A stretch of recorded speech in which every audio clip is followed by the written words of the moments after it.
Olá pessoal, nós vamos iniciar agora os estudos do livro intitulado Curso Livre Marx Engels, A Criação Destruidora. O livro está dividido em 8 capítulos. Nós vamos dedicar aqui uma aula para cada capítulo.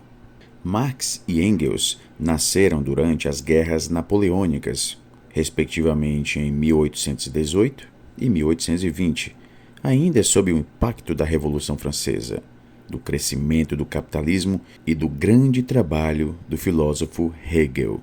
Embora Marx e Engels não fossem proletários, eles assumiram uma perspectiva proletária e se tornaram militantes e dirigentes internacionalistas do movimento operário europeu que estava nascendo.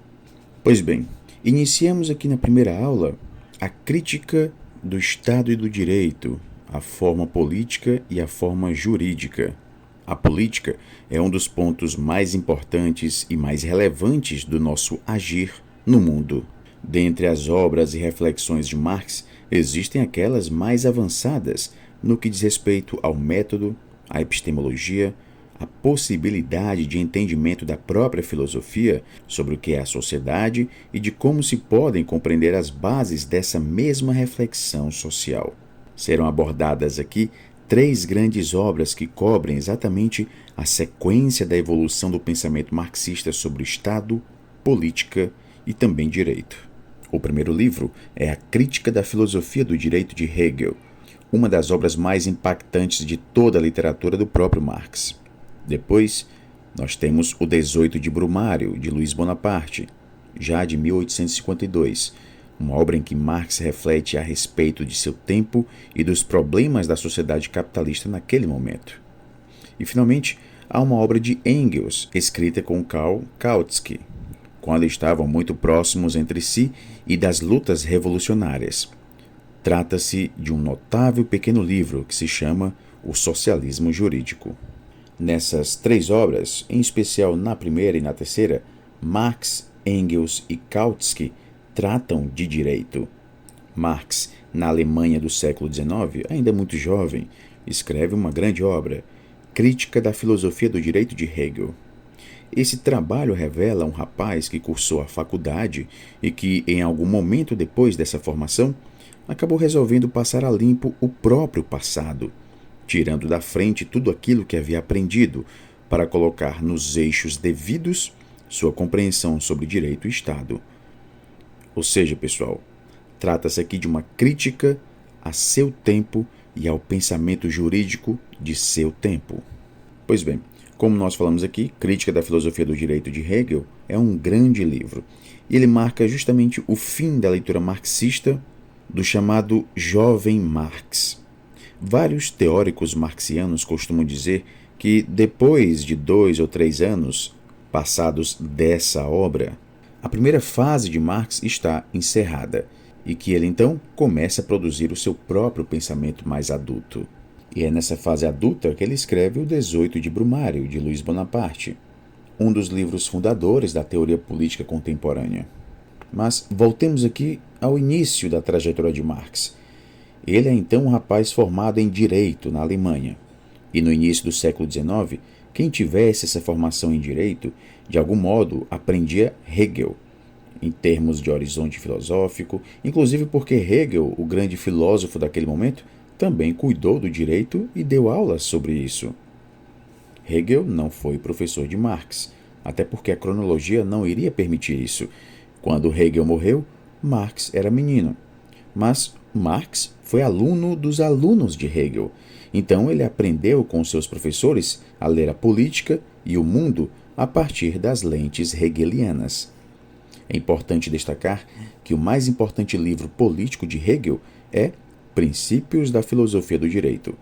que é resultado de suas aulas na faculdade. Hegel, considerado um gênio da filosofia e da epistemologia, além de criador do método dialético, dedicou-se também ao direito. Mas Hegel aborda nessa obra questões filosóficas gerais. Indiretamente, Hegel marcou o início da trajetória de Marx. O contexto em que Marx vivia era hegeliano. Então, quando Marx escreve a crítica da filosofia do direito de Hegel, é como se ele quisesse mostrar em que pontos ele discordava de Hegel. Mas é bom que nos lembremos de que Marx sempre foi contra Hegel, e por causa disso, ele fica preso a todo o horizonte do velho pensador. Afinal de contas, passar um tempo de sua produção falando de alguém quer dizer que esse alguém é a sua referência, ainda que seja para dizer que não concorda com ele.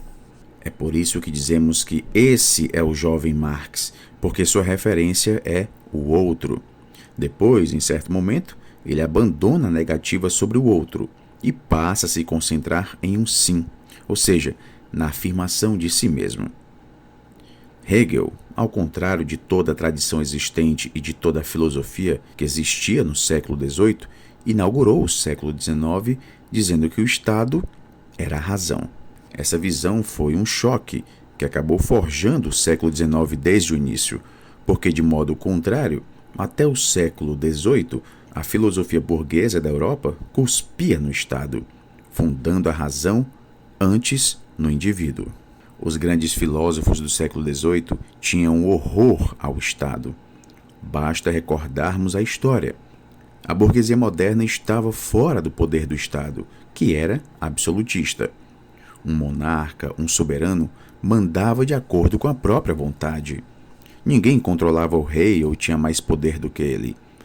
A justificativa desse mando absolutista, inclusive, era de que o poder do rei vinha de Deus, portanto, podia imperar como ele quisesse. Mas a burguesia era contra isso. Nos séculos XVII e XVIII, afirmava que o Estado não era a razão, não era a justiça. Essa classe que estava surgindo era contra o rei, a nobreza, ao absolutismo e aos privilégios. Dizia que existia uma razão que estava muito distante do Estado, uma razão individual, e que todos sabiam o que era justiça, se pensassem em princípios universais firmados sempre para todos. Basicamente, os princípios eram a defesa da propriedade privada, a liberdade de contrato, a autonomia da vontade e a igualdade, mas uma igualdade somente perante a lei. Esse era o horizonte da burguesia. E o melhor representante dessa filosofia do século XVIII é Kant. Nele a razão não está no Estado, mas sim no sujeito, nas possibilidades do sujeito por meio de uma ferramenta do juízo, um imperativo categórico, que o leve a pensar racionalmente e chegar ao mesmo resultado que aqueles que usarem a mesma ferramenta. No entanto, mais adiante, a burguesia tomou o poder dos estados. O marco exemplar dessa transição é justamente a Revolução Francesa. E a partir daí, a burguesia deixa de lado a própria filosofia que ela vinha afirmando.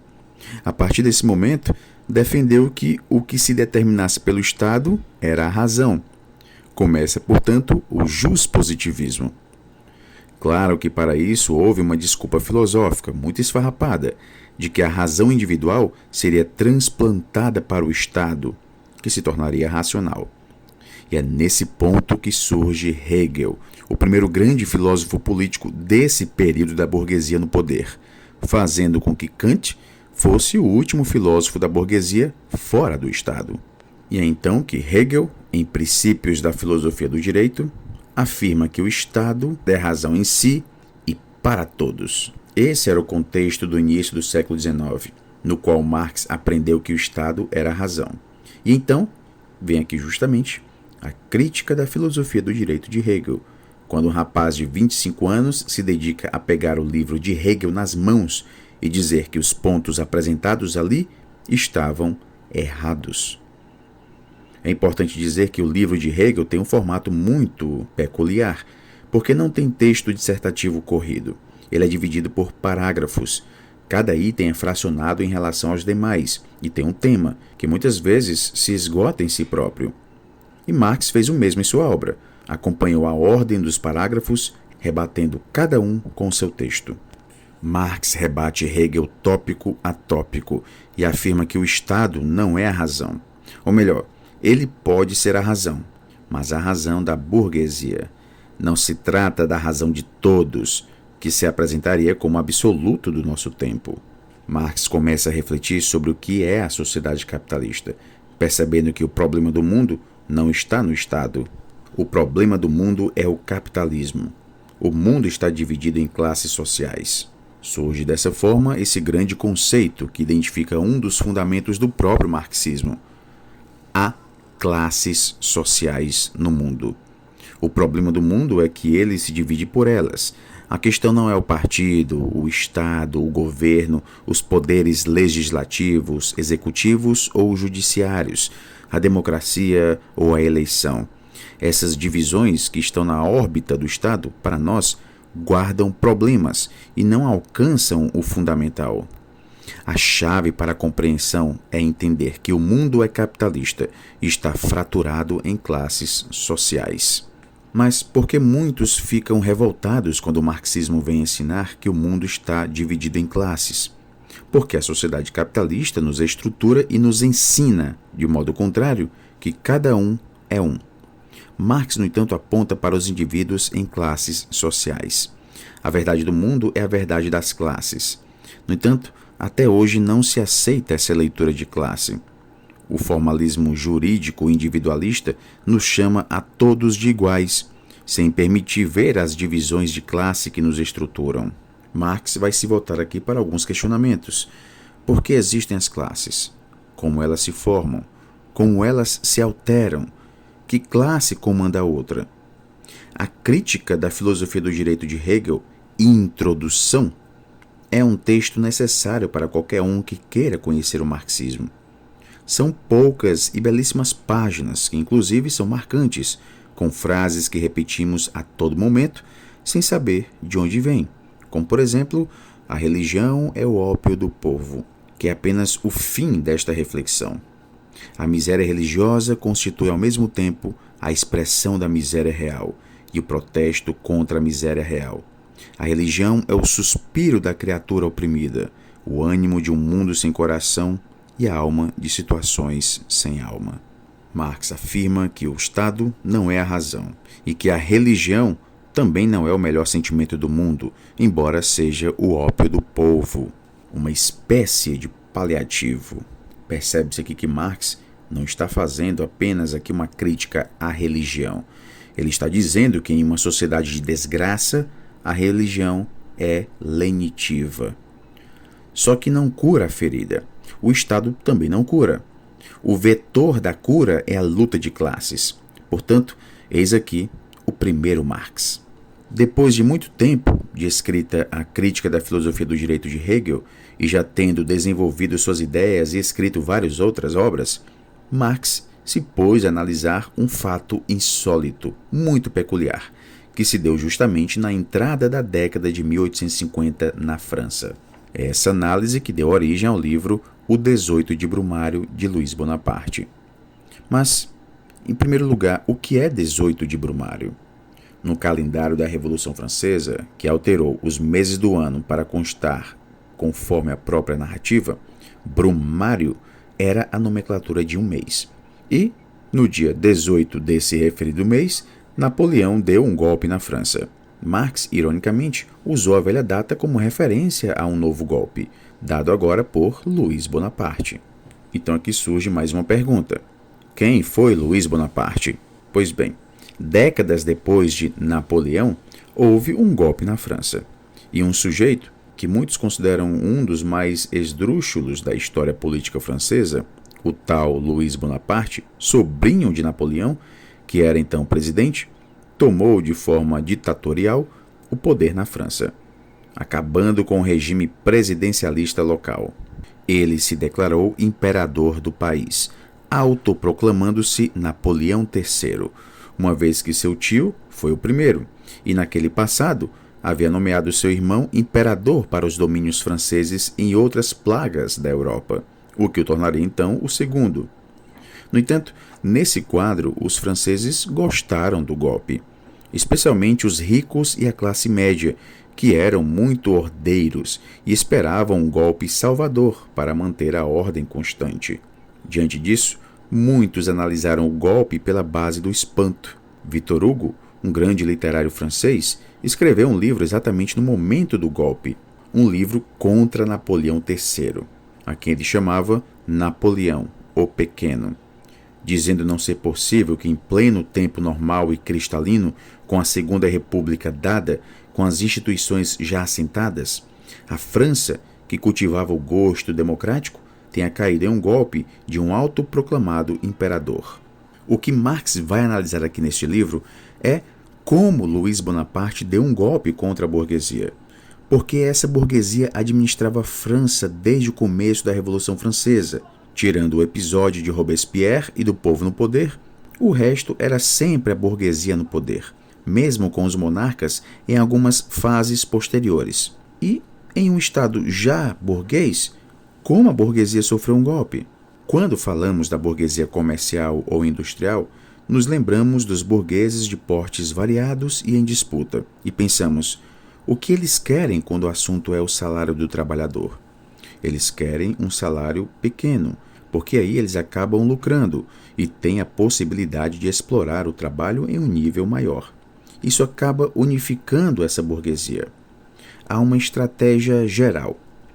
No entanto, se nós pensarmos aqui que eles são também concorrentes entre si, eventualmente, certo comerciante não quer que o outro seja o presidente da República. E por quê? Muitas vezes são razões mesquinhas, relacionadas com concorrência, inveja.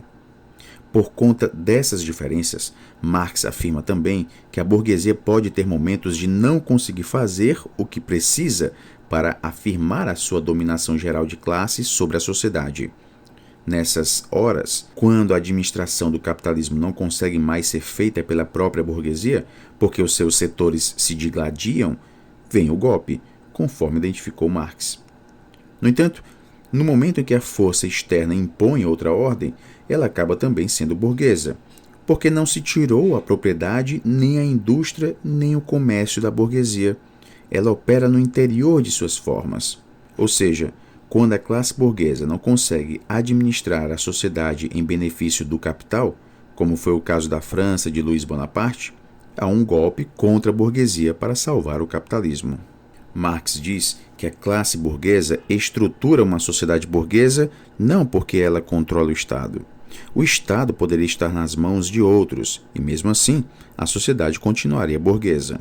Muitos dizem que se o pobre pegar o Estado na mão, então o Estado será a favor do pobre.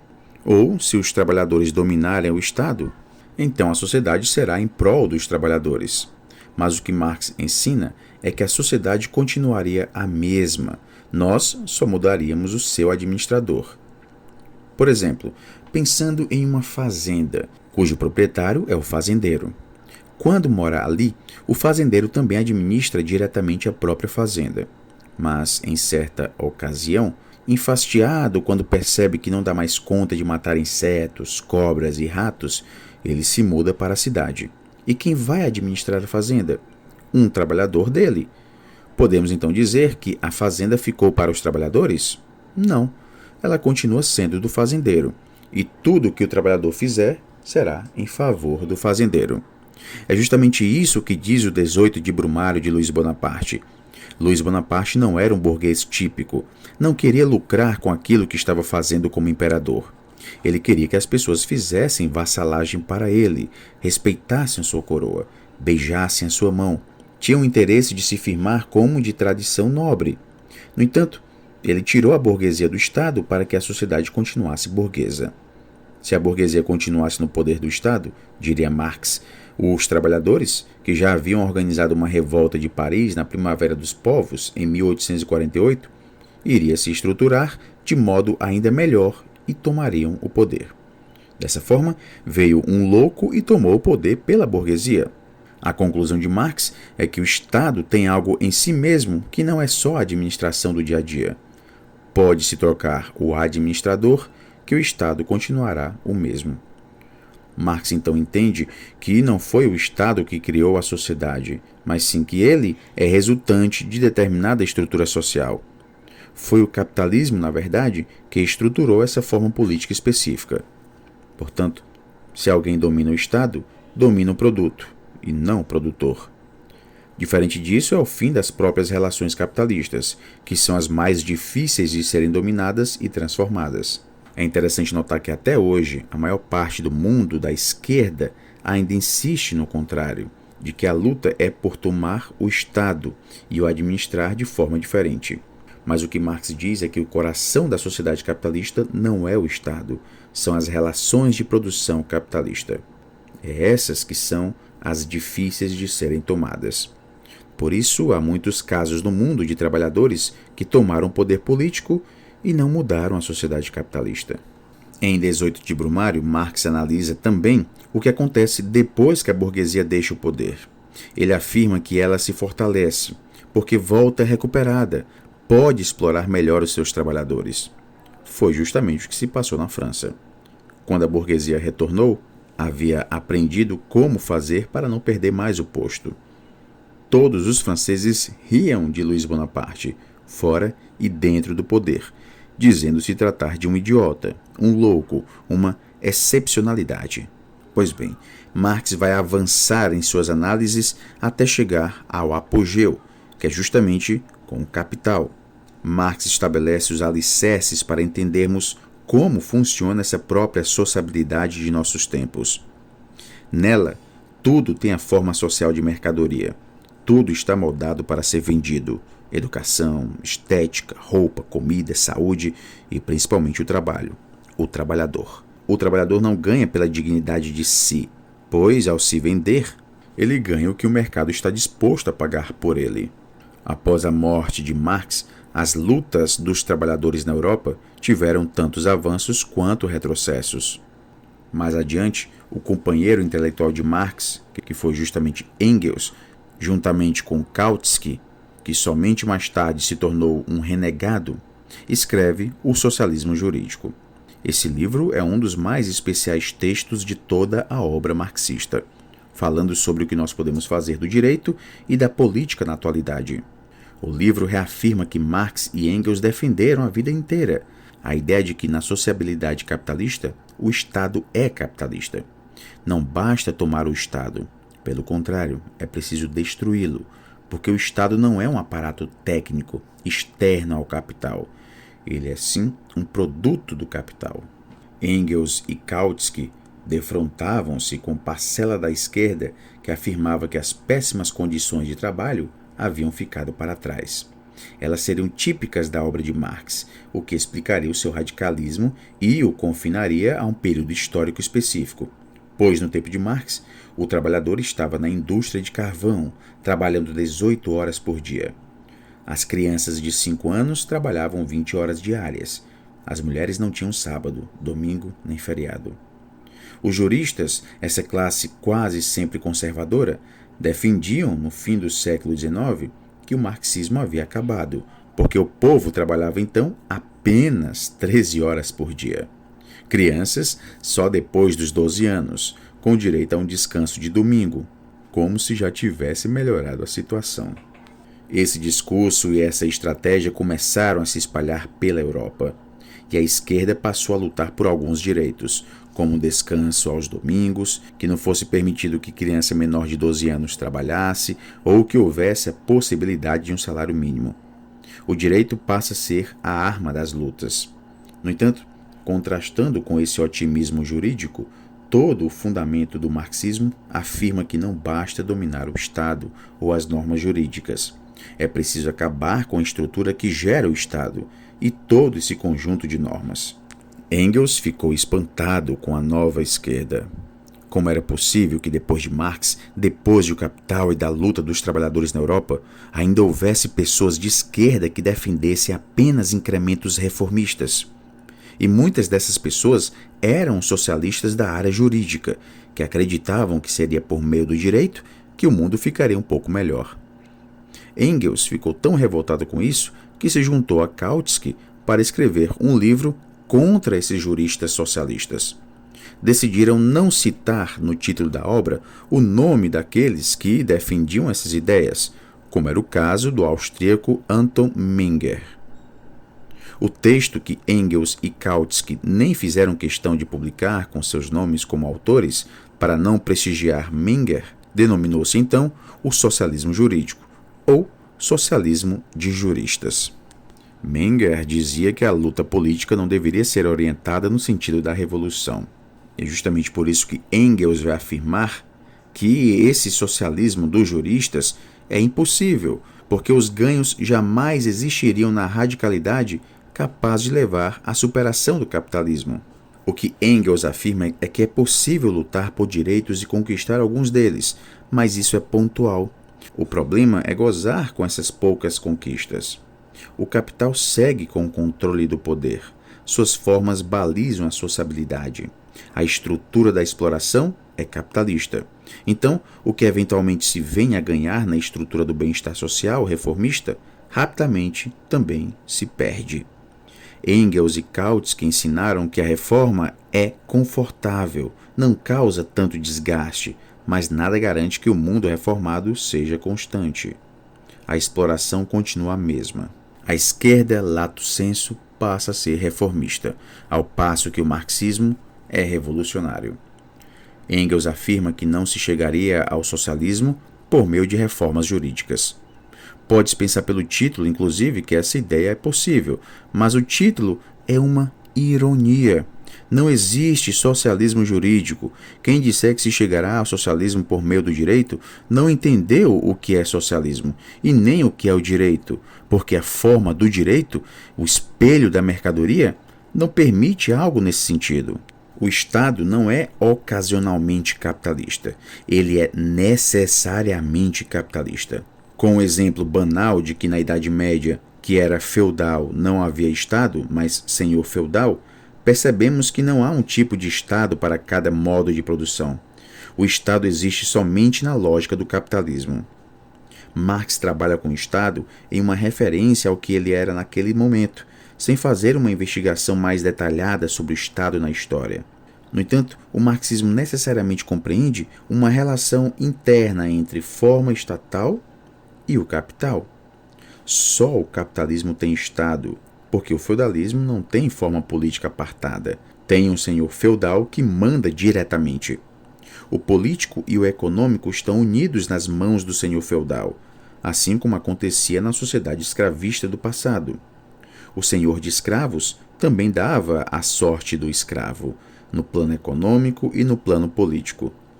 Portanto, o Estado, em termos estritos, é capitalista. A União Soviética, nos tempos de auge do stalinismo, não gostava muito de uma leitura fina de Marx, porque Stalin precisava fortalecer o Estado soviético no meio de um concerto de outros estados capitalistas do mundo. Diante de tudo que foi discutido, podemos dizer que pouca gente é marxista. E em um mundo que é altamente explorado, quando perguntamos às pessoas se elas acham possível que o mundo exista sem exploração ou sem opressão política, as pessoas dizem que não. E daí, se indagarmos qual a opinião a respeito dos passos estruturais para o mundo ser melhor, eles dirão as opiniões mais abalizadas. Pegar o Estado na mão. Esse é o horizonte político imediato das pessoas e da maioria das lutas. Controlar o Estado. Mas o campo material da superação é muito mais do que isso. É a transformação das relações de produção capitalistas. O marxismo é mais rigoroso, exigente e difícil. Ele luta contra estruturas e formas de sociabilidade. Mas, ao mesmo tempo, insiste-se aqui no fato de que nós não falamos o absurdo. O absurdo é o que o mundo fala. O absurdo é 1% serem donos de 70% da riqueza. E nós finalizamos aqui esta aula.